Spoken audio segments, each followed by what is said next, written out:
I promised, Matt, we are only going to do an hour. Like, we're I'll have the kids because you know, absolutely smashing on the door, so we'll know when an hour's up. Because you know what will happen? Like, what we're meant to talk about, we'll probably start talking about at like 2:35. Yeah, I mean, we've got at least 20 minutes of Star Wars chat before we even get into anything serious, I think. Yeah, we do, or something. So, what I thought we would do. Well, I don't know. Where do you want to start? Because I always feel funny introducing you because it feels a bit. It's going to feel a bit weird if I start gassing you up. But I do want to introduce you properly. So I'm going to introduce you properly. I'm going to context why we're talking, and then I'm going to let you talk because you know what you're saying. We'll start off. Start wherever you want to start. And hopefully Rosey will be. I should have actually got Rosey in here. Actually, I actually did. I don't know if she's watching live. He's in an internal company meeting that I should be in. So, so basically, what you're saying now. I reckon we would have got her here for you, Shireen. But I think it's a good place to start, and maybe let's see what the comments are and so on and so on. Maybe it's a follow up, another point from some of the stuff that has come out of that. I know, but to be fair though, I think if I had her on screen, I'll probably start crying. I know it's one of those. It brings you back, doesn't it? It does. Oh, hi, Anna. Anna's a very good friend, and she also used to be my boss for 5 minutes in a previous world, long time ago. So look, Anna, I'm just going to keep you here for the whole conflict. Though she'll kill me. She will actually murder me if I do this. So I'm just going to take her down. This is a great bit of tech, isn't it? Can you just bring people out of the audience like that? Can you? Yeah. Is this LinkedIn tech, or is this different? No, this is another platform called StreamYard. Hi, Sonia. What I would really love to be able to do is, and I know technically I can bring people on here, but I would actually like to bring people on video a little bit, just just pop people in and out and stuff. That's what I would really like. Hi, Francis. We've got people. Oh, hello, beautiful people. I don't know who this is. This is the only problem. Sometimes it blocks it off. Thank you, darling. Sometimes it blocks it off. But anyway, we're going to get started because I'm just nattering over nonsense now. As always. So, Matt, fabulous to have you.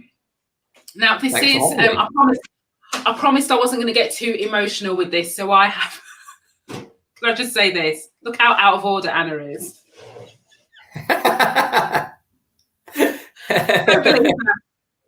I was a model employee. I really was.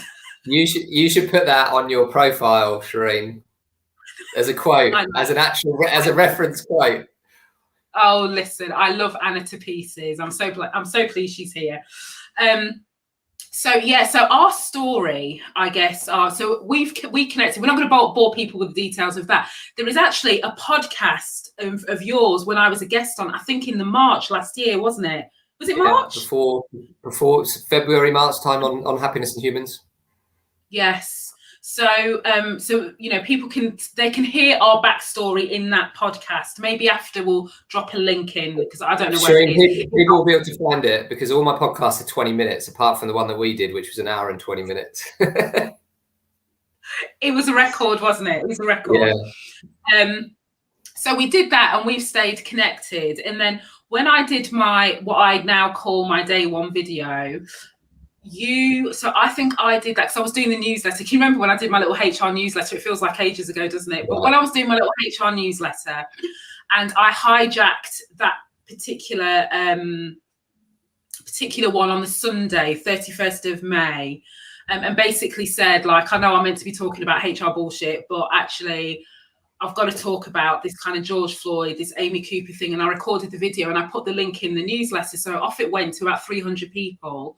And no word of a lie, Matt, not only were you the first person who reached out to me the next day, you were only one of 2 people who contacted me, phone contacted. I don't mean little oh yeah, that's interesting.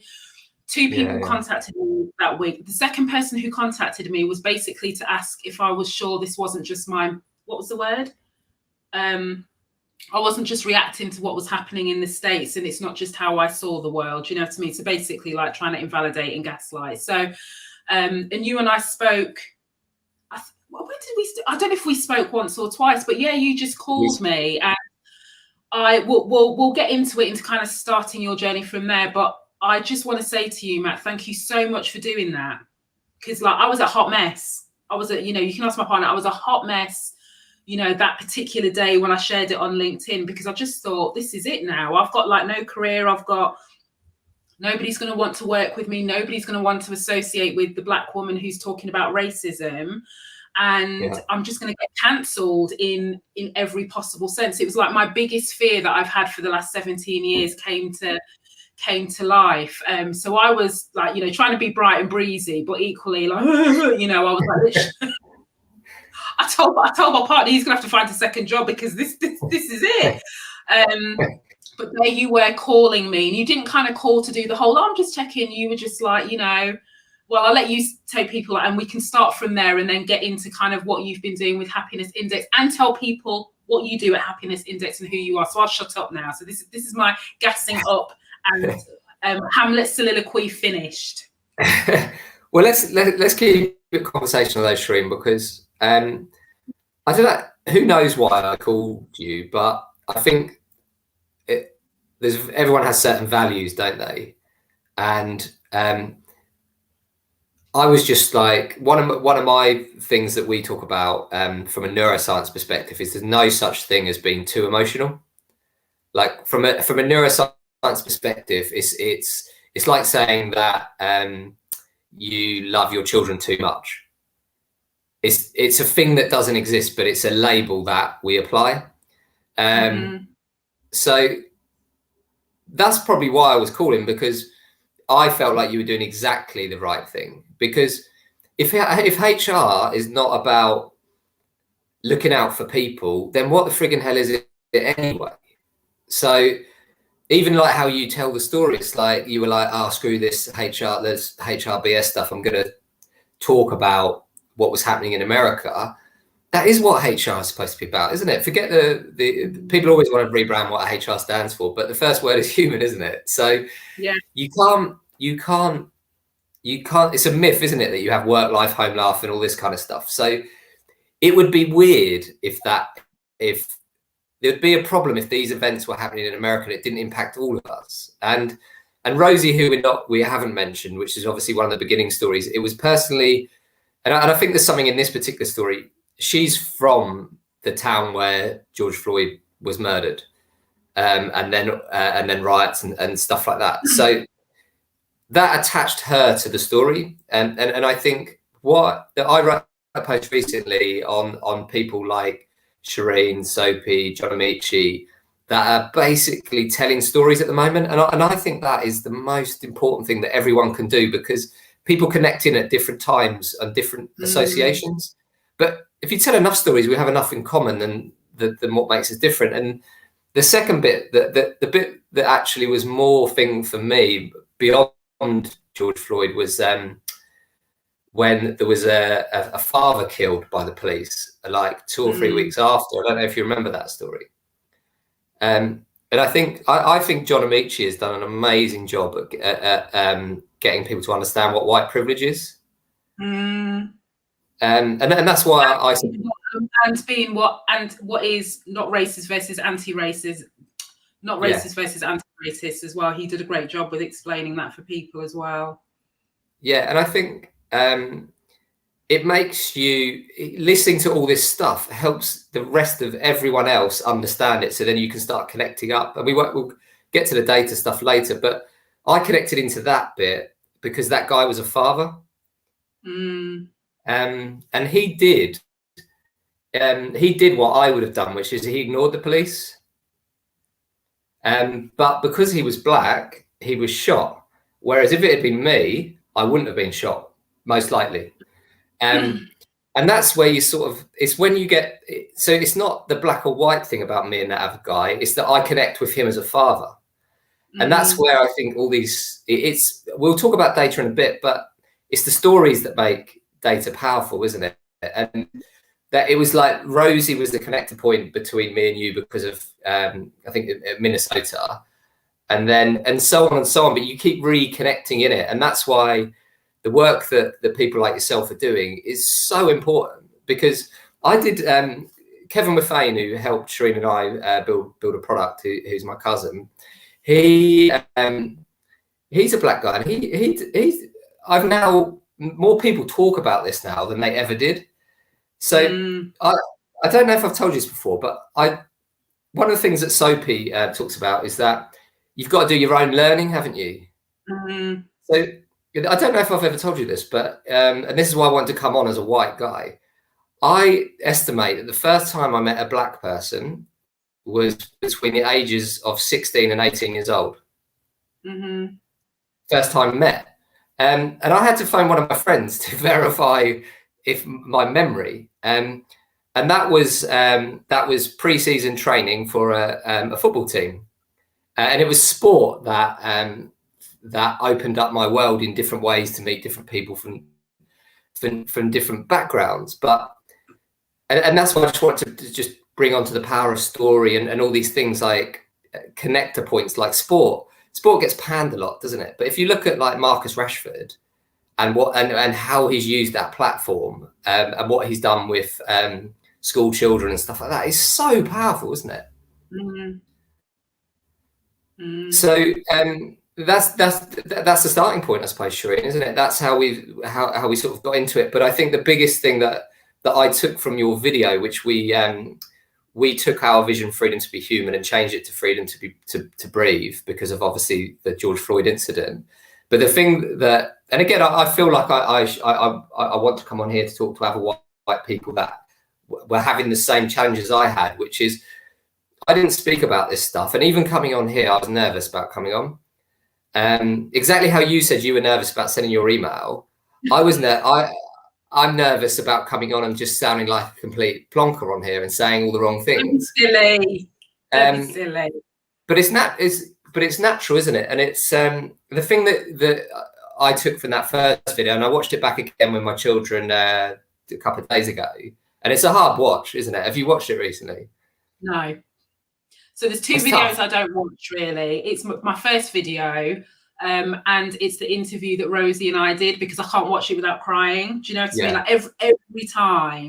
Like every time I see it, it doesn't matter which part, even if I'm not crying in the part that I'm watching. Do you know what I mean? I know there's some people be like, there's no way Shireen was crying on video. I think I've cried about 3 or 4 times, to be fair. But that one was, I haven't rewatched it. And I think, one of the weird things about me and Shireen when we talk about these serious project subjects, 15% of the time we are laughing about stuff, which I don't know what that says about us. But mostly at the most appropriate moments. It's got nothing to do with the price of fish. Nothing to do. Nothing. And I was thinking when I watched, it's impossible to watch without crying, right? Whoever you are. But it's, when you're on a website and you get the capture thing and it works out whether you're a robot or not, they should show that video. Because if you watch that video and you don't cry, I would say you're a robot. Oh, thank you. But the reason I was bringing it up is where it brought me in, and I feel like what I want to do is speak to other white people that would be in the same situation as me. Is that in it, Shireen effectively says that it's that early point 9 months ago when I was thinking I don't want to say anything here about this subject because I don't want to look stupid. But Shireen very delicately says that you start talking about the corporate wall of silence. So when it comes to culture and data and all that kind of stuff, I'm talking every day on this stuff. So I translated that into my head thinking, well, Shireen, it will be thinking in her head, Matt's got an opinion on all of this stuff, but nothing to do with this. So, and then I start thinking, well, oh my God, well, is she secretly thinking he's a white supremacist and that's why he's not talking about it? So, Matt, you did not think that, did you really? I always think that. It's like a paranoia. So then I think to myself, what's more important, my own worrying about whether I'm going to look stupid or supporting other people that I think have got a really, really important point to make, like yourself. So then I thought, I've got no choice. And even Shireen, and this is just a well-being observation of you. Since you have just like we always say, you opened Pandora's box or whatever, or you pulled off the whatever. You appear in, I would say, and looking at you now on screen, I would say that you appear to be better in yourself. Like, you look like you've de-aged and so on and so on. And we've never had this conversation. But no, we haven't. Even from your own perspective. Well, I've put on more weight because, you know, COVID lockdown has been good for me. So I've been to CrossFit. I've done nothing. I've done nothing. Oh God, don't. But apart from that, but no, you are, you know, we have never talked about it, but you are 100% right, because in every literal sense, Matt, and honestly, because everyone always says like I'm too much when I say this, but in every literal sense, I feel like I can put, like, I'm not off the whole acres of land, but like the immediate plantation field that I felt I've been on for like 20 years, you know, 17 years in the corporate world. And then after, I actually feel like I've taken a proper step off it. Do you know what I mean? We still got more to do before that's not even in the rear view mirror. But do you know what I mean? This idea of like, to your point, you know, when you said, you know, I was worried about what people would think I was a punker and that. Well, I had the reverse thing, because I was thinking to myself, well, if I start talking about this, I become the stereotypical black woman who's got nothing to talk about other than racism. Do you know what I mean? And then I also become the person where people have, because they've said it to me before, like when there's a hint of anything, either in terms of myself or I'm bringing up supporting other employees in certain situations when they've raised issues. And they're saying to me, but you're only taking this seriously because you're black and you sympathize with this Asian person, with this black person, with this black woman, with this black guy, with, you know, this. And so what happens is, Matt, you internalize that and you go, well, I've got to take myself out of the firing line. So those employees who come to me in this stage, and I've talked about this before, you know, this is where I always talk about my proverbial not being on point, you know, and recognizing that, you know, we've all got to take responsibility and accountability. So those employees who did step to me would have had to work twice as hard to convince me, because it was a risk for me to be able to speak up for them, because I was also a black HR leader. Does that make sense? So, and when I'm raising these issues, whether it's my colleagues or my managers or my directors, all they saw was my skin color first, not what I was not who I was trying to help over here. I hadn't even got to that person yet. And they want to spend 20 minutes trying to talk about how, you know, they don't see color, and, you know, it's very difficult when people bring stuff up about race because, you know, there's other issues at play. So before you've getting into, so you haven't even started speaking about this poor soul who's got proof, or sometimes they haven't got proof. You don't even get to that point. And so after all of that, and then, you know, this bit about, you know, you met me when I left that whole world behind and I did my little bit in politics, and then, you know, I was starting again, and there was an element of freedom there. But then even the way I was showing up and the things I was talking about, Matt, that isn't what I really wanted to say. I've stood up on stage for HR conferences talking about culture fit and inclusion and belonging. That is not what I really wanted to talk about, because all honesty, you know, and I won't swear because it's like middle of the day, but it was like BS to me. Like in my mind, I was just thinking it's all BS. I can't even do that, like without trying to swear. Do you know what I mean? So, but after a while, it's like a bit like a pressure cooker. You know, and somebody said to me afterwards, like a therapist was like, you know, way, you know, months after, when I was describing like the whole process of like my coming out parade from that point of view. And she said, you had a trauma-based breakdown. Can you imagine? That's why I was like all over the shop. That's why I was so emotional. That's why I looked so wrecked in that interview with Rosey in the following days. That's what was said to you after that point, was it? Yeah, well after, because I was just explaining like this, you know, because I sometimes talk to people like this is what was going on in my mind, because everyone think I woke up like this. You know, everyone think like I just like magically, like Beyonce, do you know what I mean? Like, no. So I'm just always trying to explain. So when I get into it and like talk about what I was feeling and how I was and how I didn't sleep tonight, all the rest of it, and they said, yeah, that's what it was, because that for me was confronting my biggest fear, was that I wasn't going to get accepted by white people. And then I felt ashamed by the fact that I've lived my majority of my adult life feeling like the very people that I needed to please, this is in a broader sense, were people who can give a flying about me because of the color of my skin. I can't tell you how that plays with your mind from that point of view. And I'm being general, I'm not saying that every white, you know what I mean, not every white person, but from a societal perspective. And then I'm looking at organizations that I've worked with, and just like how you said, you know, Matt, there's so many people who are in the people space and yet they say nothing. Yeah. So how can you talk about culture and inclusion? So that's why it meant so much for me on a personal level. You weren't reaching out going, "Hi, Shri, and it's Matt from Happiness Index." You know, you didn't reach out like that. What you said is like, I've watched your video one time and then I watched it with my wife and my kids. Like I just want to reach out to you. Do you know what I mean? Yeah. You were one of very few people. And then I've got other Black peers and, you know, people within organizations who have still never had that conversation, because people who still talk loud and proud about culture and treating people fairly and bullying and harassment and all those things still have nothing to say about what I believe is the biggest stain on the soul of society. So, you know, but it's an evolution. So you have your fears, but Matt, I had mine too. Yeah. Do you know what I mean? And that's where I come from, this whole piece. It's why I can get away with razzing the place down sometimes, because people know my heart is like, I'm challenging to myself. Do you know what I mean? Because I've got to fix that too. But that's so important, isn't it? And that's why I brought up the point about you like radiating energy through the screen, because and you're just looking well, because on every different level, people are trying to be someone else that they're not.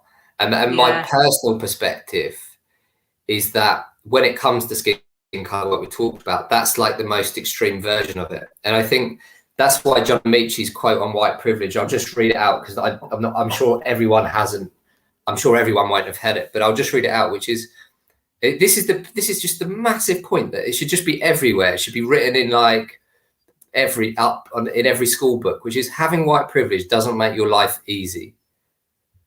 And again, I'm just from a white perspective, when I hear these conversations go on, that you hear these things, like that's why we ended up with that stupid like all lives matter stuff, because people are like, well, I've had a tough life. But then when John Michi says it like that, it's not saying you haven't had a hard life. It's just saying, and it's the second bit, but understanding it can make you realize why some people's lives are harder than they should be. That's all it's saying. And it's like, it's such a simple, beautiful way, because everyone suddenly just gets themselves. It's like, whoa, like, what about me? And so on and so on. I just think that's just a really simple way of seeing it. It's not about you versus you or whatever. It's just acknowledging it. And once you acknowledge it, you can start to understand. Yeah. And I think, do you know what I will say? There's kind of 2 points on that I will say is that one, in terms of this, what's really interesting is clearly we had Black Lives Matter as the like the hashtag in the organization and all the rest of it. Then we had All Lives Matter. Then we had Blue Lives Matter. I've never spoken about this publicly because I think it kicked off while I was it at Christmas? I can't remember, when I was off the digital grids. Thanks to you, I do my detox. That's to Matt, by the way. Everyone who wonders why I disappear, this is Matt who told me to do this ages ago, and I've done it twice. Best thing ever. Disappear. Send a carrier pigeon to come talk to me. But then I started to see All Pubs Matter. Is it All Pubs Matter? In the UK. All Pubs Matter because of the lockdown. And because there's a lot of people that I know who engaged in all of that stuff. And for me, that was probably one of the biggest insults. Yeah. Biggest insults that you made. So you took something that's about life or death. Because let's remember what we're trying to do here, irrespective of whether you agree with the organisation or not. And then you want to keep centering your issues that aren't life or death. I'm not saying, this is not comparing Oppression Unlimited. I'm not comparing and saying it's less important. But what I'm saying is, when you understand the magnitude of it, why would you deliberately use phrasing and wording that has a connotation? So what that says to me is they're going, well, if everyone got excited about Black Lives Matter, they can get excited about pubs not being able to open because of the lockdown. Yeah, I'm not going to swear again, because you know what I'm like for swearing. But it means the point has been missed on these people, hasn't it? Whoever's doing that, that haven't spent the time or wanted to hear the message that's out there. Yeah, and that's you know, that's exactly it. And so yeah, so there's a couple of things I just wanted to discuss with you on all of this as well, Shireen, around on some of the next points, which I think Soapy makes really well, which is educating yourself on your own past as well. And I just said, like, some of this, I said that I was coming on here to him, and he was like, "Oh, no, it's good that you're educating yourself, Matt." And I never thought of it like that. He was like, that's what he said. He's so rude. But he said it in a really nice way. He said it in a really nice way, and I sent him the link. Hopefully, he's listening to us. But I actually, you know, the football story I was telling you about. I tried to write down my history. I tried to think, when's the first time I saw racism?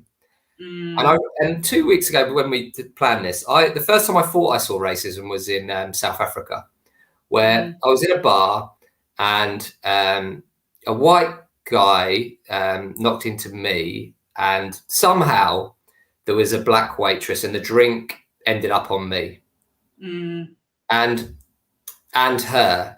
And he apologized to me, but not her. And I said to him, it's not me you need to apologize, it's to her. Because he was drunk, basically, and spilled all over it. Long story short, me and him pretty much end up having a fight over it. But I thought that was the first time I had, right? And again, I'm just sharing this as a white person to review your own history. So I phoned one of my friends this morning about that story about when we played football with that guy in pre-season training. And after we played for that team, we went and both off to play for different teams. So one called Harwich J and one called Harwich Rangers, which I played for. And one of my friends in school, and Adrian Cadella's friend, we've got a guy called Jason Law, Chinese parents. Adrian has never told me this story before, and Jason has never told me this story before. He said that he received racist abuse in every single football match they ever played. And I was like, what? So that was going on, right, in like 90s Essex, which this area I'm from is the school I went to is like a poor comprehensive school. It's like Brexit breeding ground area type thing. And I wasn't even aware of that. So Jason is someone that I would have been on holiday. I've been to Ibiza with, so on. So I wouldn't say we're best friends, but we know each other and we speak to each other. And that conversation has never happened between us.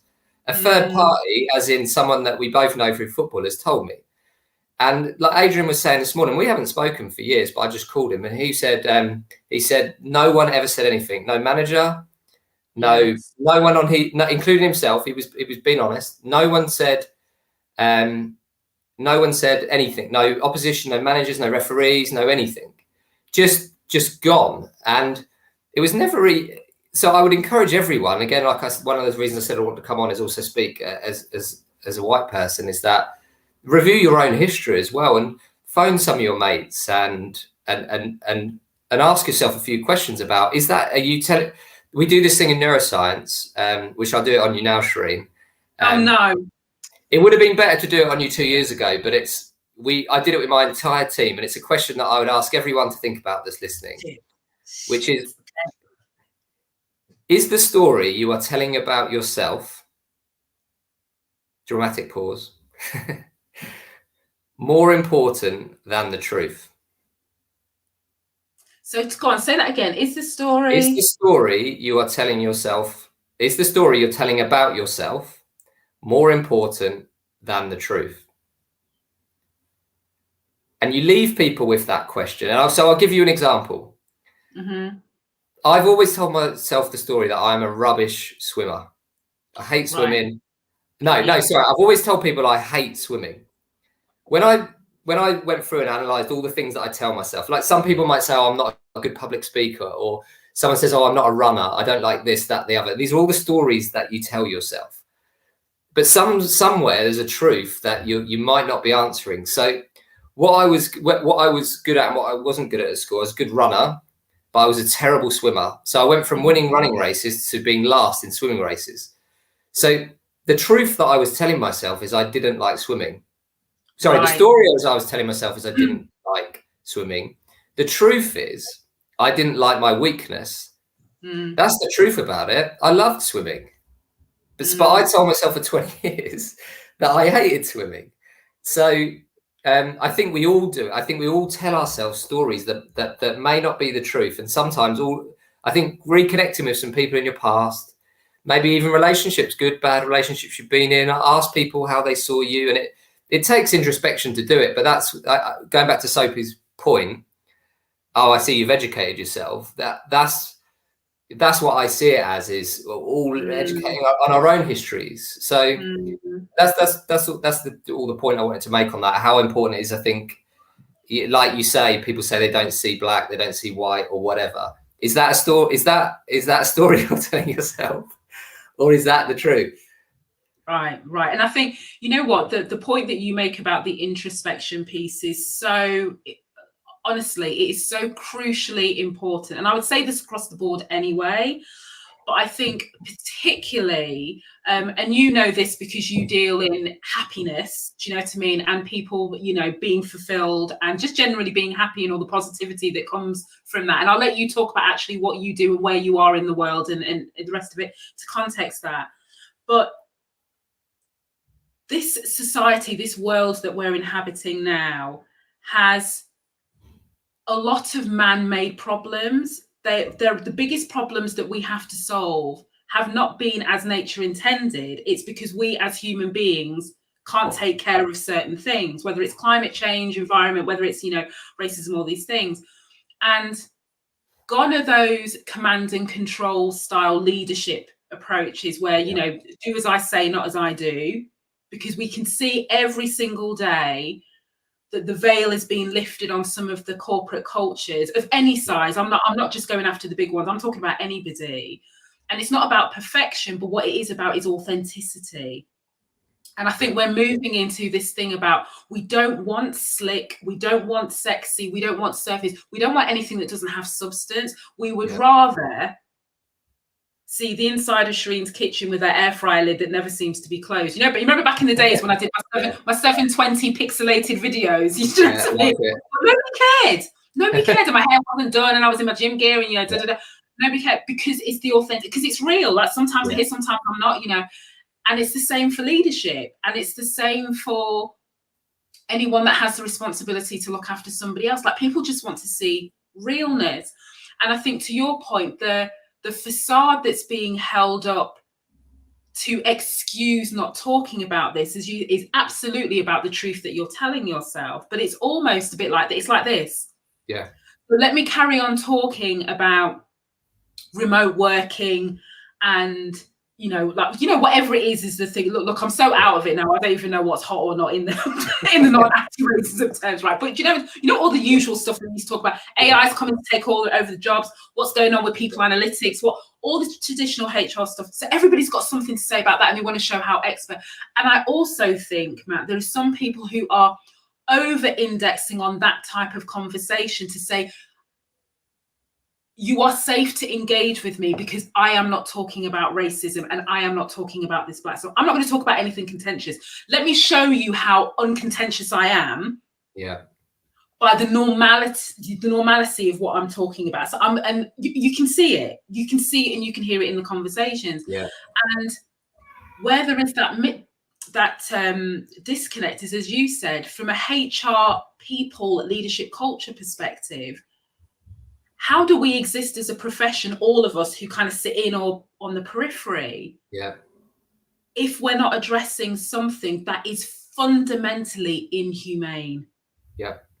Do you know what I mean? And that's Absolutely. The bit that I struggle with my profession. I struggle with, you know, people who run networks and don't talk about this. I struggle with people who try and get me to tell me that I'm bigger than this conversation. Well, yeah, of course, I've got something to say about everything. But why are you why are you trying to downplay this? Yeah. Because you want to use my voice for other more important things. Well, guess what? This is my most important thing, full stop. And I will carry on singing like a canary every single day. But I had to do some introspection for myself to make sure this was a deliberate choice. Yeah. Because what I realized, we talked about it in the podcast, because what I realized, Matt, is that I've made choices out of expectation about fulfilling, doing based on how I think other people react. So I'm going to do that because it makes sense on my CV. I'm going to do that because I can articulate it to this person. Yeah. Like I'm doing this. Okay, well, not day one, because that was not planned. Every day after, when I sat in my garden and I was like, well, you see me cry now, I might as well take you on the journey with me, not thinking I would end up here, but it was a choice. Yeah. And for the first time, I've made a deliberate choice, which is why I probably look so but you can't see underneath. Do you know what I mean? But I think what's interesting is because one of the things that I want to hold myself publicly accountable as well, because I want to update you on what we've done and what we haven't done. Don't be coming on like me and you don't talk. Do you know what I mean? What's going on? But I learned this from the MD of Selfridges, which is if you want something done, make it public. Yeah. He was getting resistance. That, please. Sorry? Can you tell everybody that? We're going to make that into a slogan. Yeah, but basically he was getting resistance this is years ago, behind Selfridges, they owned the road. So this was when click and collect was a new thing. And there was the management team were arguing about whether they should or not make it that road click or collect. So he phoned up the press and told them it was going to be click or collect. So I'm a believer of that. I want to share what we've failed on this and what we haven't, because I remember someone saying on one of the pieces of content we did, how do we make sure that this isn't just the thing everyone talks about for 2 months and then it goes away?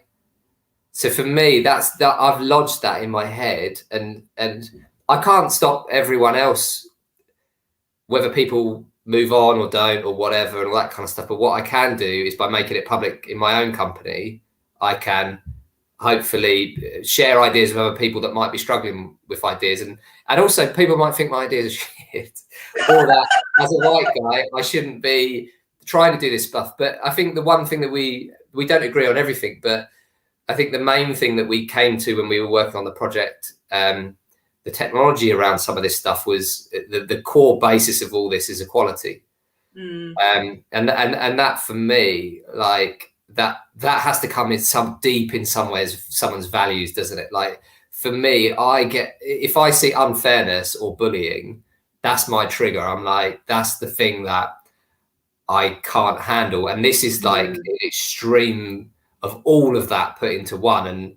And there's different reasons you can be disadvantaged, isn't there? Right up to, and there's the white male from Eton through to I'm less advantaged than a white male from Eton because I'm a white guy that went from a comprehensive in Essex. But then there's this massive stream of things. And then one thing I did learn that I still don't know the answer to this about what is sadder and what is a worse level of discrimination. And actually, we shouldn't work out what's worse, because that's a terrible thing to do. I can't believe I just invented that game. I know what you mean. But it's so my children have got Jewish heritage, and lots of people who my family, my mum's Irish. So when you're in those scenarios, you can do things like change your surname. Yes. So as a parent,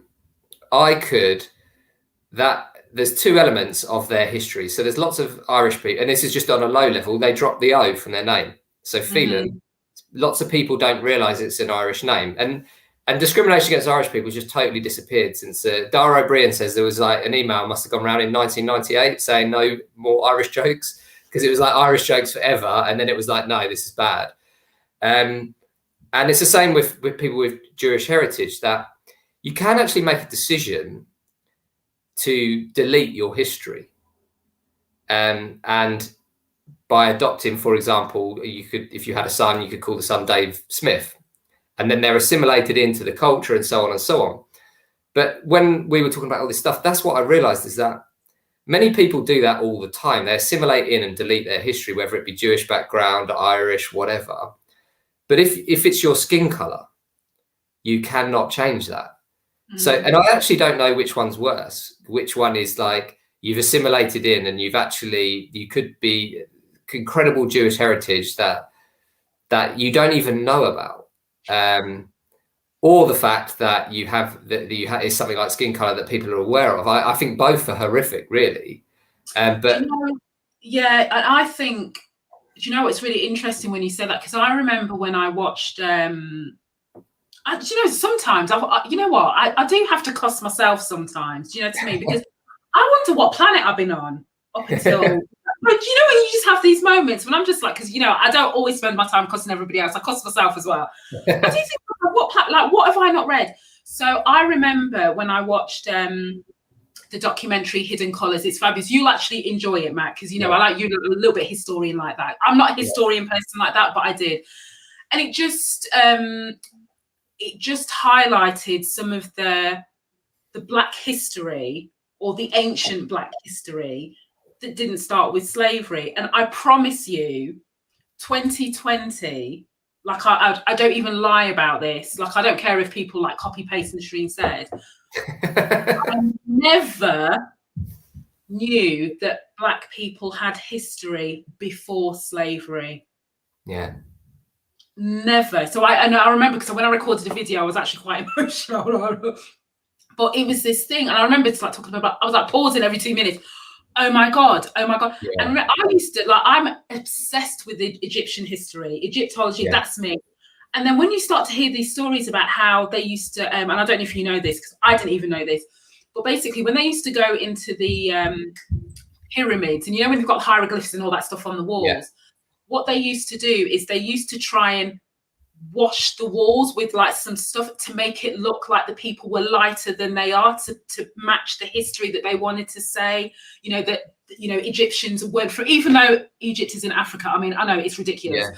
But that's that neuroscience thing, isn't it? Is the story you're telling yourself more important than the truth? You know, and we all know the story of, you know, Jesus being blonde hair and blue eyes, which is like, I mean, but again, we never questioned it. No. You might have questioned it, but never really. And you never really questioned it publicly, because you know you can't go there. But you know, I spent my life going there, so I'm going to go there with that one. So all of these things, and to your point, I actually don't know what's worse, because obviously I've had the assimilation into white spaces. The only bracket I can put is my university years, 3 years at university, was like the best time of my life. Then when I came to London, outside of the corporate, my 9 to 5, the night time, because I was like in the club, you know, I was always in the club. Yeah. I wouldn't surprise anybody. Shrews in the club. You know, I was living life. I traveled to carnivals all over the shop. That was me. So it's this weird two lives. It's this life where you literally, you go, I can only be Black before 8:55 a.m. And then from 9 o'clock, I've got to play the good Negro, got to nod my head, say yes, got to ignore, you know, even when I'm gaslit, even when I'm invalidated, I've just got to nod my head and go, yes, Master, no, ma. That's how it felt. Yeah. Then when I left and I said goodbye to the receptionist or the cleaner, and then we talk on a level, because, you know, 80% in London were Black people. That's the only time you find a lot of Black people in frontline operations, because we're good enough to do that, but we can't do anything else. Yeah.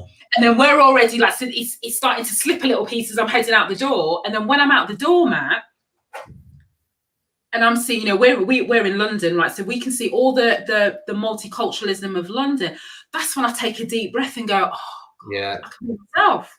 Yeah. And it's not about, I can't be myself around other white people. It's not about that. It's about in that environment, when you know your color of your skin and therefore your experiences are ignored by the very people that espouse all of this talk about culture and belonging and inclusion.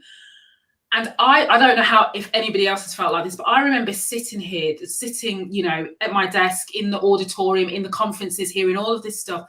And I just thought, what a crock of beef. Yeah. You know, when you just sit there as the only Black person in the sodding room, when, you know, 4 people have asked you, you know, given you the ticket for the coats and all of that BS. Yeah. Do you know what I mean? So you're a bit like, I don't work here, you know, or you're getting dismissed because they think you can't be anybody important. So, you know, and then till I get on the stage and I'm the one giving the bloody keynote, and everyone else is like, I'm like, later, I'm gone, bye. You know, because I'm petty like that. You know, and you're kind of getting into all of this. And so, again, we're laughing at really serious points. Don't know why. I know. This is how we do. Because, you know, I've always got to find a reason to be petty, man. I've got to get my own back somewhere. It's how I live my life. I think it's why I've coped. That was my coping mechanism. Later, sorry, no, I can't help you. You know, and so that's why I think I identify so much with people who, you know, is still in that space. Do you know what I mean? Listen, when I was at school and then traveling to London and, you know, seeing all my cousins and stuff, I wasn't even accepted by my black cousins and my black friends. I used to get called, I don't like coconut apart from drinking it when I'm in Jamaica, but I used to get called Cocoa Bounty. That was it. I'm trying to remember the thing. So, you know, dark chocolate on the outside, white in the middle. And I know people still get called that these days. Or there's another phrase. I've forgotten the other one. But, you know, it's this idea about, well, I don't fit in my white school because they can't even say the word black, but they're comfortable saying the N word and calling me the COON word and all of that business. Right. So they stutter over black, but they can call me those names. So you go, okay. Then I come to London and my family were in Brixton. And I'm like, okay, but I'm not accepted there because of my accent, because you northern accent. So we sound like, you know, and they think that, you know, further north than Birmingham, you must have cobbled streets and all of that BS. So you're desperately trying to, you know, immerse myself in the blackness and still didn't feel like I belonged from that point of view. And so actually, by the time I did get into the workplace, thinking that London was going to be this melting pot and it was going to be like university. And I stepped in and I was like, and Matt, I can't tell you, every new company I started in, when I looked around, bar one company, Carphone Warehouse, which is, fully enough, where Anna was my boss, that's where we worked, which that was like, that had everybody from every corner of the bloody world. So but it's not to say that they didn't have racism issues, just to be clear, but from a representation point, it had everybody. That was the only time I never felt sick in the pit of my stomach when I stepped through reception. The only time in my whole career. Yeah. I hated being the only one, Matt. I hated it. Yeah. You know, I just wanted to be around people that looked like me, just so I didn't feel different. Yeah. Do you know what I mean? Just so I didn't feel. Yeah, it's mad, isn't it? And I think it, again, sort of to start boring people and get into the data side of this. I knew we were going to do this, but you know what? This is far more interesting because this is real life. I mean, it's the, you know, not that your work is boring because we will get to that, but you know. But this is the context. Otherwise, how can you if we don't have this context? And exactly, and that's, I think that is the segue, which is when we talk about freedom to be human. When we describe what that is to people, people think, so that's the vision of the happiness index, and people think that that is like a marketing slogan. But what it comes from is the data that, and you hear people say it all the time on stage, that, oh, you've got to be your true authentic self and all this kind of stuff. The data behind it backs it up, that if you can be yourself at work, you'll perform better.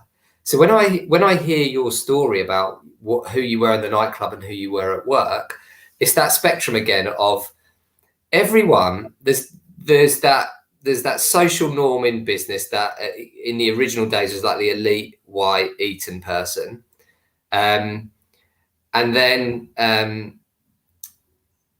you've got everyone else in a different direction that is trying to be like that. And if you're in your situation, how you described it, there's even more change that you've got to do than I've got to do. Because if I wanted to be that person, I can just change. I can stop speaking with my Essex accent and try and go for elocution lessons. And try and speak like, by the way, this is a random story, but I spoke at a Women in Tech event. I was asked to go. They put together a man panel because it was an all-women event, and my friend Kate Wood was like, "This is ridiculous. We've been trying to get rid of all men panels, and now we've got an all-women conference." So I was pre-prepping with this other guy that was on the panel, and I was like, I said this. I was like, "It's not like we all went to Eton with Boris Johnson," and he goes, "You wouldn't believe this." And he went to school, and he went to Eton with Boris Johnson. I was like, oh God, this is not helping. This is not helping our story. But and so I think the adaptation, the amount you had to change your personality compared to what I had to, is what I think John Amici is talking about. So you are at a bigger disadvantage to me because you have to expend more emotional energy trying to adapt yourself. I would just have to do elocution lessons.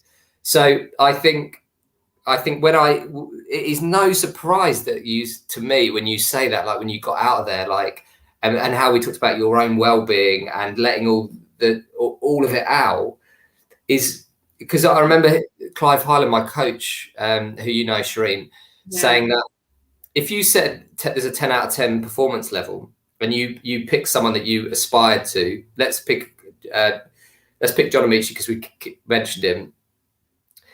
If let's say John Amici is 10 out of 10 leader, me and you can't be a 10 out of 10 John Amici. I can just be a 10 out of 10 Matt, and you can be a 10 out of 10 Shireen. So the amount of energy, so for those that are not into the neuroscience and sort of like quantum stuff that we do, if you boil it down, it boils everything back to energy. It's like lesson 1, if you join the happiness index, there is only energy. If you believe in that stuff. So therefore, the amount of energy you would have to, if me and you started our careers with the same skill, the same everything at the same time, and forget all of everything else, if everything was the same, you would have to spend more energy adapting than I would. So if everything else was equal, it's very good chance that my career might progress better because I've got more energy to invest. Eventually, because mine is going, is my hair acceptable? Do you know what I mean? So I've got to spend money on making sure, not because I want to, but because I've got to make sure that's acceptable. Am I going to make, I've got to make sure that I overcompensate for everything that I've got to overcompensate. I've got to make sure that I don't come across as the angry black woman with attitude. I've got to make sure that, I've got to make actually all of this. So every time we're in, somebody said this to me, like a psychotherapist said this, you're in fight mode. You're in fight mode. Yeah, so you're always trying to go under threat. So you always feel like you're under threat. So you're always trying to work out, if I say this in this meeting at this particular moment, knowing that the CEO isn't a fan of black people, or knowing that the CFO has always spoken over me and never listens to anything I've said, but if it comes from a white colleague who is 2 levels below me, always accepts it. So every time you're like, is this my moment where I say something, or do I leave it? Is this my moment where I do? Is this my moment? Is this my moment? Spending more time. I mean, used to spend the amount of time I used to spend doing strategy papers, and I'm not a detail orientated person, but I'm trying to make sure, Matt, that they don't come for me for anything else because I already know. So that level of, like, you can even see when I'm talking, that level of intensity of always having to try and work out whether or not you're safe. Fundamentally, I'm trying to work out, is it safe for me to say what I really think, even when people say so? Yeah. And, and from a neuroscience perspective, so as we evolve, we've got like our reptilian parts of our brain, our mammal parts of our brain, and the bit here in our frontal cortex, which is the bit that makes us human. And that's where creativity comes from. So if you were in fight or flight, the reason fight or flight is a good thing is because if a bus is about to run us over, you don't want to engage your thinking time. You just want to get out of it. You don't want to sit there and think, oh, should I get out of the way of the bus? Because you're squashed. It's not meant to be running 24 hours a day, Matt. No. That's the point. It's not meant to be. And fundamentally, and not only the energy piece, if you're in fight or flight, I said it, you're switching off the thinking creative part. It means in those meetings, if we keep comparing me and you, and we were exactly the same in everything, let's gender the whole lot. Number 1, you're using more energy than me. Number 2, because of the stress you're under, you can't access your creative. So in a meeting, me and you in an equal meeting when we started our careers at the same time, I'm probably going to have more energy for that meeting, and I'm potentially going to come up with more creative ideas simply because of how you've got to adapt more than me, which comes back to our original point on inequality. That is a massive inequality. So, and that's why I think people understanding white privilege, which I did not understand 9 months ago, I didn't even know what it was. And I think even privilege, my full definition of privilege, when you take it wider than this, I think ultimate privilege is having one parent that loves you. That's what I think. like from a starting point. But then you layer in all these other things, because kids that don't have a parent who love them, I mean, that's tough, isn't it? When you see what goes on, and you're a parent yourself, Shireen, so you know and the impact of that. I've seen you with your kids. You've seen me with my kids. They have that emotional and security that we give them, so they're not in that confidence. It's the confidence, isn't it, that if they jump, we'll catch them. Like, I'm envious of that. Do you know what I mean? My partner ain't catching me. He's like that. Oh, no.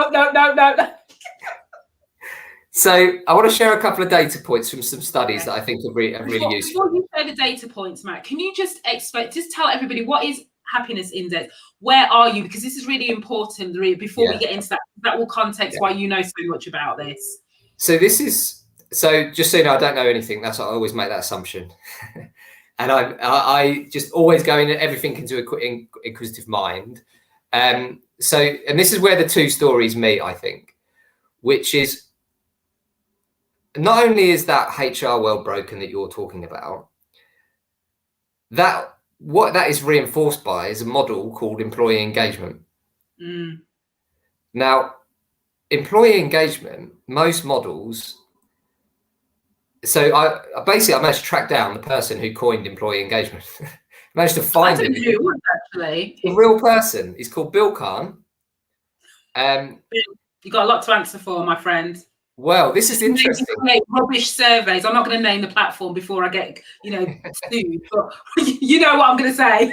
All my competitors. But so I tracked Bill down, have a call with him.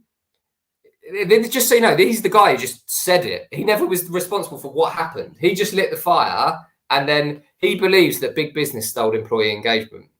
So, and I think we're going to start to get into something that you taught me about, systematic racism, which I didn't get either. So 9 months ago, I didn't understand systematic racism, and I didn't understand white privilege. And again, just being totally transparent. That employee engagement, Bill's original definition had 3 words. I can only remember one of the 3 words, but one of the words was emotions. Those same emotions that we have been talking about, that you've been blocking out of work. Now, I think one of the biggest systematic problems that's led to systematic racism is the saying, if you can measure it, you can manage it. So let's apply that saying to diversity. If you can measure it, you can manage it. It doesn't take a rocket scientist to work out the answer to that is bullshit when it comes to the subject that we are currently discussing. So where I think what happened is that tight elite Eton person that we're talking about, the person that we're all supposed to look like, and it's easier for me to look like it than you. That person doesn't have emotion in the workplace. That is the Victorian gentleman that ran the British Empire. And employee engagement, I think, reinforces all those models because it approaches it's a very rational ideal of what business is. And what were those businesses? They were factories, they were production lines, and so on and so on. Most people now work in a different type of environment where we need to access that frontal cortex of creativity. So the happiness index puts emotions back into employee engagement, where all these things suddenly start to change the picture. So I think all of this stuff, and then when you get into this, so we replace the happiness index replaces the standard employee engagement survey, but gets into the emotional piece rather than measuring it so you can manage it. Yeah. So or just so you can report on it, basically. Measure it just so you can report on it and look good. Do you know what I mean? Which, that world of, can we not change this question because we've asked the same question for the last 5 years, and so wants to make sure that we can show percentage point increments, and we can, and all of that. The questions mean absolutely nothing. Yeah, I found a really good piece. I forgot to send it to you because it's on my Kindle, and I don't know how you share on a Kindle. But have you heard of a book called Soconomics? No. So it doesn't even matter if the people who are listening don't like football, but it sums up this point of counting, which is they did analysis of all the data of football, but they also did analysis to work out whether football was racist. If you look at football, football discrimination against football players, up until mid-90s, the data shows that there was discrimination against black players. Right. So what it meant is, before that period, you could actually invest and buy black player. If we just took two people and they're the same skill level, you could actually get a footballer that was black cheaper than a footballer that was white because of their skin color. Yeah. Now, football is one thing where ultimately performance will shine through, because if you that is just pure. It's in front of the fans' eyes. So yeah. Can you kick the ball? Can you save it? Can you do literally? And then, so by the 90s, that's worked its way through the system.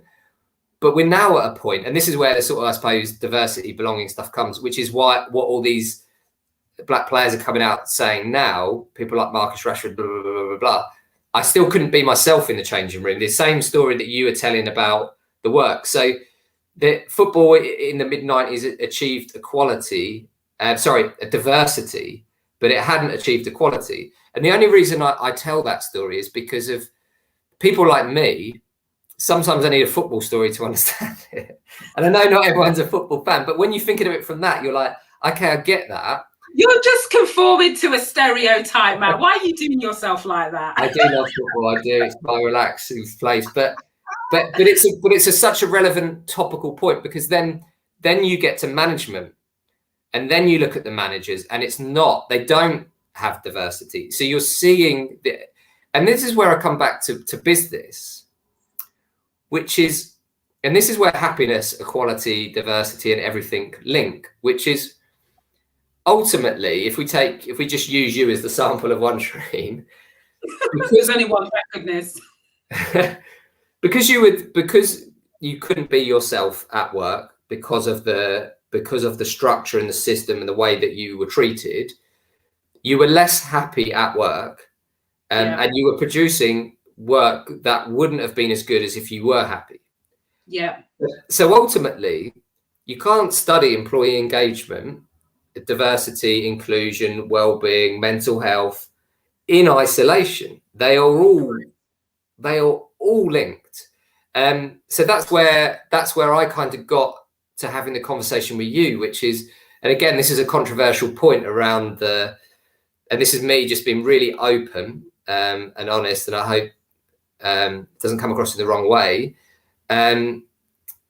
We had a piece of D&I tech that when we saw and this is why I think story's personal. Not everyone agrees that breaking the law is the right thing, but I do believe that that certain people, when you're pushed to a certain point, there is an explosion point that needs to happen sometimes, depending on what's happening. And I think the pushing of the statue into Bristol was a moment in time that had to happen. It was like a symbolic moment. So I don't want to get into whether you should be breaking the law or not, because I'm not a lawyer and it's not my point. But I took that story of, we all need to do that in our own companies, because the D&I numbers, as we looked at, Shireen, they haven't moved in the UK for 15 years. But then I have to be myself as a white person. I have to be harsh on myself as well, because we're part of that problem. The happiness index is part of that problem. And I can't say everyone else has a systematic issue unless I review my own systematic issue. Mm-hmm. So we had a D&I product that was designed by all white people. Yes. So my response to that was to delete it, which, to do that costs you a lot of money. Matt, you were popular. I know you were. Everyone was like, can we get him not on the authority list to do shit like this? Yeah. Just take him off. So we just told everyone, you can't have it. You can't have it. It's rubbish. It's total BS. So what we did, and this is why I just want to share. I want to share with other business owners how you can go from admitting something that's uncomfortable. It's uncomfortable for me to associate my brand and myself with something that had a systematic issue and admit to myself that I had white privilege. That makes me uncomfortable. I feel nervous coming on here. But by doing it, that allowed me to have a conversation with you, with Kevin Withane, with Margot from Sodexo, Caroline and my own team, Matt Stannard, Clive Highland, and I'll sit down and review how we could rebuild that tech. And we had some feisty, like, big arguments in there, didn't we? Well, I was like, listen, if it ain't addressing the systemic issues, then well, don't talk to me then.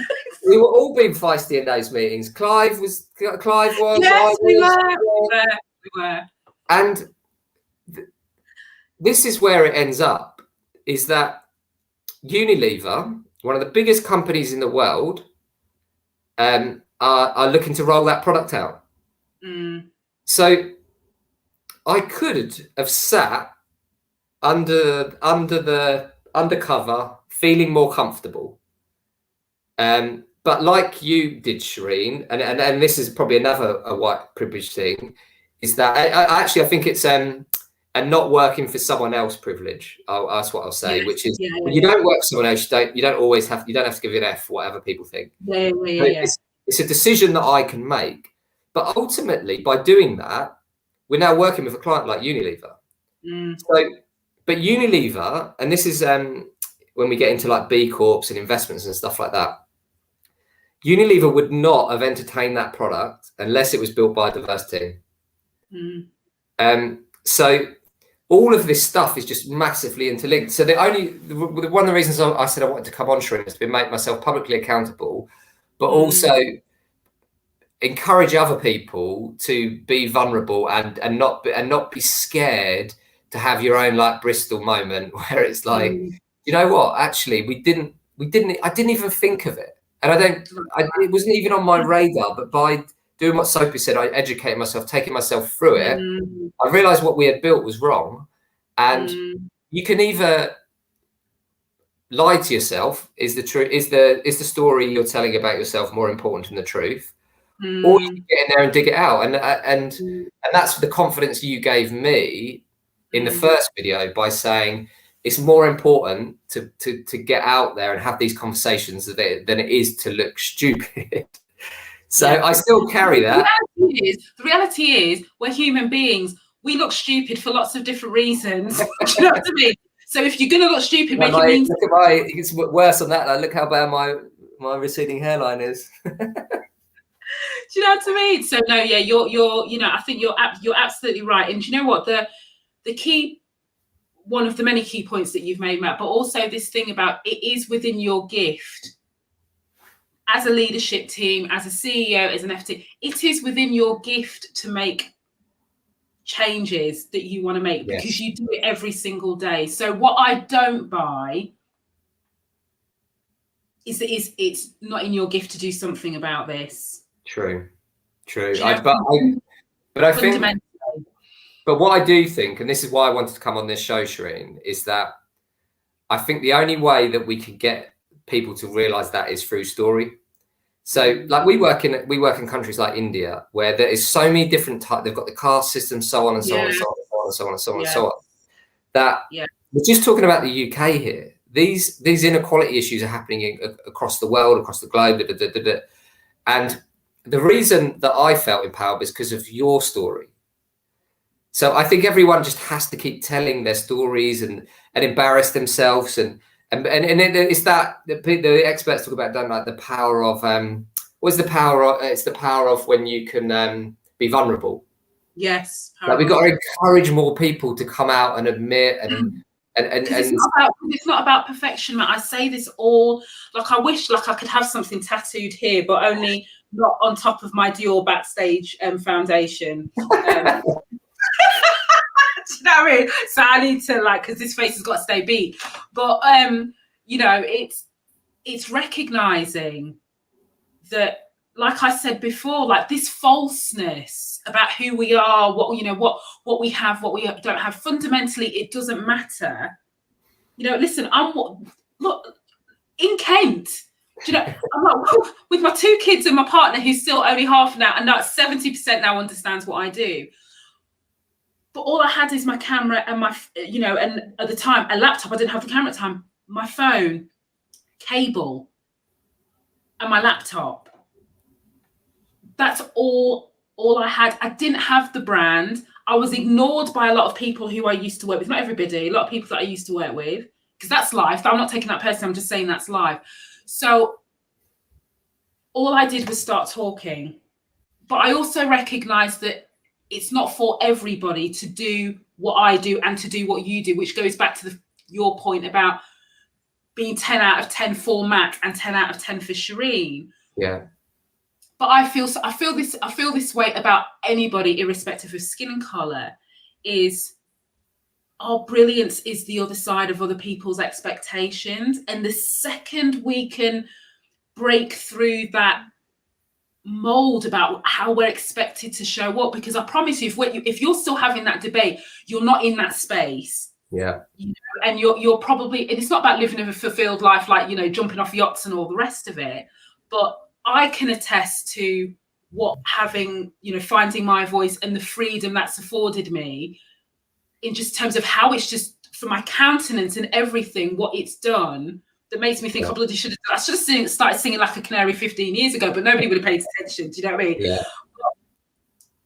And imagine collectively harnessing that, you know, in my world, you know, because I'm working on my big world mission, but in my world, like, I can't wait until I'm in a room, a literal room, with my counterpart who cares about climate change, my counterpart who cares about gender inequality, my counterpart who cares about ableism, and all of these authentic people, not about their job title, not about what they have or what they don't have, but that, like, passion and that willingness to push past your discomfort. Like, I've got time for people all day long, even if they mess up. Yeah. You're doing what most people won't do, Matt. You're doing what listen, everyone's like, why do you talk to so many people in the US? I'm like, because they're the only people that will talk to me. Come on now. Do you know what I mean? With a few exceptions, you know, I've got you, Matt, I've had, you know, with a few exceptions. Yeah. But what happens is when you start doing that, you become a magnet for other people. So you, just like Unilever was coming to you because you made a decision, which in the short term, everyone probably calls you crazy. Why would you delete that product? But Matt, you made a decision that other people are still peddling rubbish that does not solve, you know, to all the hard, because I gave you guys a hard time. You know, I did. I gave you a very hard time, but for the right reasons. And we got to a place where it was right. But there are so many people who aren't doing that introspection, who aren't thinking about their moral compass and their ethics. And if you can live with the decision that you make, that's fine. Yeah. But are you perpetuating the problem? Are you causing more harm because you are trying to profit and exploit a moment for financial gain? Or are you genuinely trying to go, if I'm going to play 0.0%, 0.02% in this, I want to make sure that I can look myself in the mirror and go, like, I've done the best that I can do. I'm not expecting to hit 10%, but, you know, 0.2% is cool. Do you know what I mean? That's how I live, you know? Yeah. No, and it's so true. But one of the things that I think is missing from this conversation is that if you don't know what me and you are talking about, right, about these subjects, and again, like climate change, let's take climate change as an example, or any of this, happiness, whatever. If you don't know about it, and you're a CEO, and I'll just use the real word, you're ignorant. You're ignorant, okay? So if you don't know about climate change or how having an unequal workforce can damage the profits and financial performance of your business, you are ignorant, okay? So once you are aware of that, and this is where I want it to go, this is what I fit for me personally, the bit that I want to be involved in, that there's a crazy thing at the moment. I think you summed it up perfectly on LinkedIn this morning. You said, why have we got to treat people? Why have we got something? Oh my God! Next, Matt, listen. Was that your quote, or was that someone else's quote? Was that you? No, it's not. No, it's mine. Do you know what? Yesterday I was on a bit of a mission because I've been reading some stuff. I've been seeing what's been going on. I wasn't happy. Was not happy. And you know when you just think, but I'll tell you why I wasn't happy. It's not about people being indecent or whatever. It wasn't about that. Yeah. It was this thing that I keep hearing and seeing time and time again, is that people need more training and more and I'm like, so I could have just one sentence of swearing, because I'm just like, fuck. Do you know what I mean? I was just, are you serious? And that's why I put the train in inverted commas. are you serious, HR people, that you're going to sit here and tell me overt forms of religious, race, sex discrimination, people need to have more awareness or whatever? Do one. Yeah. And that's why I was vexed. I was so vexed. That's why I was so short. I was so vexed. I was like, I'm just going to put, didn't think anyone paying attention. But that's why.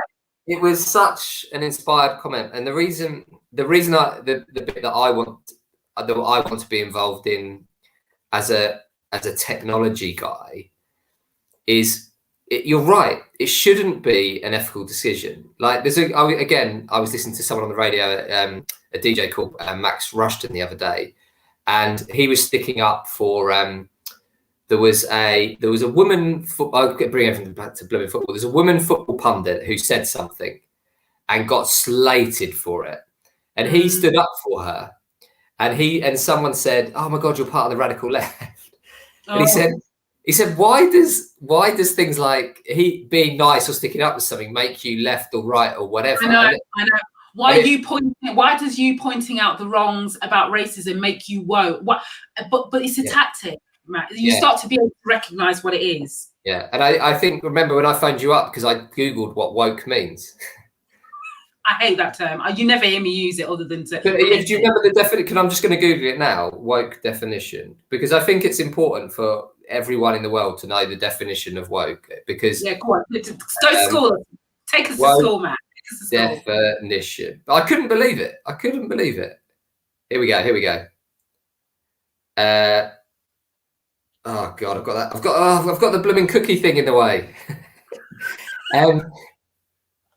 Did you find it? Alert to injustice in society. Right. So why is that a bad thing? Exactly. Yeah, there we go. It's ridiculous. It's been stolen, hasn't it? The word woke's been stolen. But I'll get back to my main point. The part that I want to be involved in is that if a CEO doesn't know that treating people equally, creating a happy workforce and looking after the environment and stuff isn't good for business, they are ignorant. This is where I want it to move to, that if they don't do this stuff, you're seen as incompetent. Just in the same way that if you had a CEO that didn't understand how EBITDA and the P&L and their profit ratios worked, because all the stuff that we're talking about has an impact on financial performance. So they did an analysis in America, just one of the million geek out studies, is that if you invested in companies where they looked after employees more than those that didn't, and compared industry to industry, you'd outperform the stock market by 2.5 to 3.5% per year over a 28-year period. That's massive. But just very quickly, Matt, because we've been going for 1 hour and 17 minutes. We promised ourselves less than an hour, didn't we? This is bad. No, but I knew we were going, because it takes us 40 minutes to get started. This takes us 40 minutes. But this is the point sometimes about the pitfalls of data, because if you are not wanting to confront the real issues, it does not matter what persuasive data can be put in front of you, it still won't be enough to get you to move from point A to B, which brings us full circle back to your point, not only about stories, but the fact that everyone gets very excited about data and it's like, we need data. You've already talked about, you were kind. Like, I would say, listen, the need to objectively rationalize racism and demonstrate how it is an issue for you to believe it is an issue is an output of white supremacy ideology. That's where it comes from. So it's almost like, until you can validate it and evidence it and prove it, Shireen, what you're talking about doesn't exist. So-and-so over here, what you're talking about is, you want to talk about religious discrimination as well. Well, show me some stats then before I even give it a look. That is because the people in power who hold the decision-making can choose not to do anything and their lives don't change. But neither do I. And that's the point, isn't it? Yeah. And I think that's where we got when we rebuilt the equality index, which is, it can't be about counting people as in there's this many people. It has to be about how they feel in that environment. That's why I'm not interested by how many black people you're hiring. It's like, you know, that like visual representation is one thing, but that's not, we, you know, a whole business can show up tomorrow. If they don't address this stuff that's in the fabric, to your point, we're in and back out again. Yeah. And I think as we labelled this, the pitfalls of data as well, before we finish, I want to give one. We mentioned it for 5 minutes, 10 minutes. I want to give one point on all data, which I think, and I blame a little bit on sort of like the rise of Donald Trump and I'm not going to blame myself for Donald Trump, but I'm going to say us people who work in data have to take a responsibility for things like Donald Trump. And I'll explain myself before I associate myself with him. No, I know what you mean. We've spent too long presenting data as fact and truth. Yeah. Data is not fact and truth. Data is what was recorded in that second, in that moment of time. And what that, by trying to pretend is data is truth and fact, you allow people like Donald Trump or conspiracy theorists to then take your argument apart. And you're seeing it happen a lot in things like coronavirus now, because they try and say, this is a simple model, this is how many people have died. But then people go, oh yeah, well, someone came in with a broken leg and now they're in the numbers and da-da-da-da-da-da. The data people and scientists and everyone, and you see it with Chris Whitty and everyone, I think they need to be more honest and say, data, we've got this data to help us make decisions. The data's not perfect, but we ultimately, on all these things, it comes back to your point, we still have to make a human decision about how we're going to treat people, whether we're going to do a lockdown, whether we're going to do this, whether we're going to do that.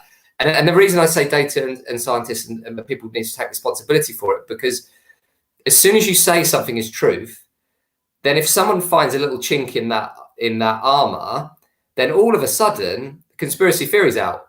And then it's like, oh, whoa. So all of this stuff, and that's why I would say the pitfall is that even on the equality index that we've built with you, Shireen, it's given you more information to make better decisions. It shouldn't make the decision. So I just wanted to say, I think data in this space and insight is really useful because it's not better than having any, but it's not truth or fact. So I just, that was one of my points. I felt obliged to get across in this conversation.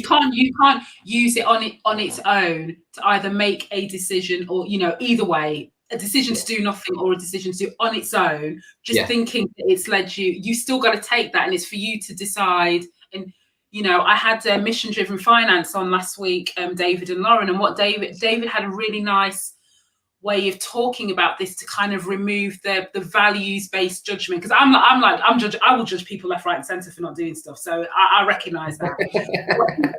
I own it. I know I own it. But what he was saying is, I question your judgment. I'm not making a value judgment whether it's good or bad. All I'm saying is there's a question mark. And if there's a question mark, what that means for me is that I'm going to do X instead of Y. That's it. Yeah. And he was talking about whether or not his investment bank, whether or not they would invest in a company that looked great. And basically he was like, if it's got an all white board, I'm not investing. Yeah. Only because, and even more so because of everything that we know, that I'm questioning what's going through your head where you still think that's not only is it a good look also, but knowing the issues that we have in society, knowing what you have in your disposal, you still haven't changed that. Yeah. You still haven't done anything. So that tells me that you're still not willing to do what really needs to be done in any way, which means you're not willing to put your business and the sustainable business before yourself. And that's where, again, why I love neuroscience, because that's where like body language reading and all that kind of stuff comes in. Because when he's talking about that, that's like something that you're like, well, that doesn't fit with my values there. And that's your body protecting you and giving you information, and business has taught us to ignore that information. Yes. And so on and so on. So I think, we need another 2 hours really, Shireen, don't we? We do. Well, listen, 1 hour and 25. Matt, I'm going to stop you because we can't do this. I'm going to get cussed left, right, and center. We basically just taken over LinkedIn, but no, it's fabulous. It's been really good. It's been really good, really good. And so, firstly, where can people find you? What countries is your happiness index in? Like, you know, just, and how many data points do you deal with? Because I love this stat. Like, this is where I like to geek stuff. I like that numbers. How many data points? The happiness index is in 93 different countries, and we sell into probably 20 or 5 different countries. So the best way to get hold of me is on here on LinkedIn. Just drop me a direct message. And I'm really, I love, if you've heard stuff that I've said and you don't agree or disagree, just message me. Let's have a conversation about it. It's how I learn. It's how we all learn. But yeah, it's just add me on LinkedIn and let's have a conversation. And but lastly, I just want to say thank you to you, Shireen, because not everyone always wants to talk about data. So I'm pleased that we got I quite like a little smidge of it in there, and I'm just pleased that we could get over the point that all of this stuff is linked, and we need to focus on it in certain areas, but we've got to be aware that it all flows into itself, and it goes back to our original point around HR, doesn't it? Which is, if it's not about tackling issues like this, then what is it? Honestly, somebody's got to help me understand. Do you know what I mean? So, well, Matt, as always, thank you so much for not only gifting me with your time, thank you for, you know, being you, and, you know, picking up the phone and talking to me on Monday, the 1st of June, 2020, and still picking up the phone to check in, and still, you know, and just still taking yourself on a journey. And you never once expected me to educate you. You never once, you know, said, I just want to, because I just want to understand. You never did. You absolutely went and did it yourself. And trust and believe, I got receipts in here. Unfortunately, still haven't got the memo that Google is free. So you can go and fill your boots.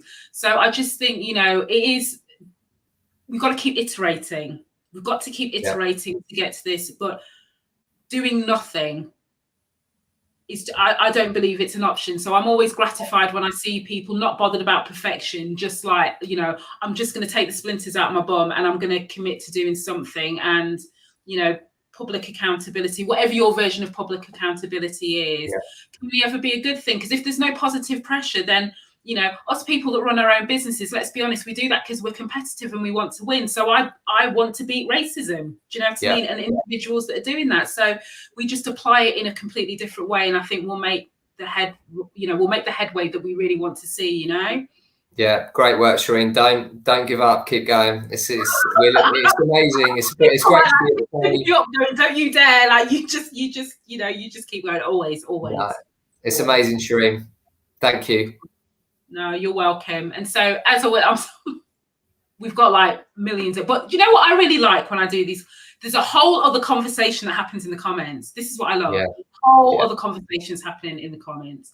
So I love that. So I don't even feel guilty about not being able to get to them because, you know, they're very, I have very supportive people all over the shop who just, you know, tune in with half an ear, 2 ears, you know, get the families involved. I get screenshots of people watching it in their living room. Oh. I know. With everyone there, just. There's a cool, if anyone is listening and is enjoying the debate, there's a community called Happiness and Humans. Yes. I'll put the comment in there. Just comment in the comments. There's an equality channel in there, and we'd love to continue these comments in there if anyone wants to be part of that. Yeah, cool. All right. Thank you so much, Matt. Everyone, thank you for listening in. I am back, not next week, the week after. 11th? Is that a Monday? Anyway, I'm back. Now, listen, this one, you're going to laugh about when I tell you what I'm doing. So I'm going to be with my partner in crime who supports me in the US with the stuff we do with HR Rewired. And we're going to be talking about racism in the military. And we have 2 guests joining us from the military, obviously in the US. Can you imagine me trying to get anyone in the UK? Are you mad? I'm like on the block list. But, so you'll want to tune into this conversation because it's going to be amazing. So Nate and Major Walker are going to join Margie and I as we. And are they still serving in the military? One is. One. I don't believe Nate. Maybe not. I'll double check. I'm sure one definitely. Yeah. Yeah, so we're gonna get into it. So yeah, I don't shy away from this stuff, and so I've got more stuff coming up. But that's not next week. I don't think I'm doing one next week, but yeah, then the week after, and then I've got a couple more senior ones coming. So yeah, like I'm not playing. The reason, important question, though, the reason I asked Shireen is that when we've done some of these things, and we've done some via the happiness index, companies have blocked people coming on our diversity conversations. Really? Yes. So remember the video after Rosey, I said, "Do you want to come on?" You said, "No, give someone else my seat." So someone else can have a platform. And at least two people were not. They were blocked by their company coming on. I'm not surprised. I'm not surprised. This is me just speaking to all corporates that it's just not on. It's totally wrong, and ultimately is going to lead to bad performance in your business. And it's just shocking. That's why I wanted to know if they were still serving military, because if they are, I don't know if Margie is listening actually, but she can confirm. But yeah, I mean, don't get me wrong. Like we've had to like Margie's had to. We had duck and dive in to be like getting to this point. But you know, yeah, it's we're still not there. We're still not there, are we? Where people can just share their truths for the betterment of all of us. Do you know what I mean? But where we can, the right people will be drawn to us, Matt. That's what we have to keep doing. So yeah, keep going. Thanks, Shireen. All right, thank you, everybody. I'm going to end the broadcast now.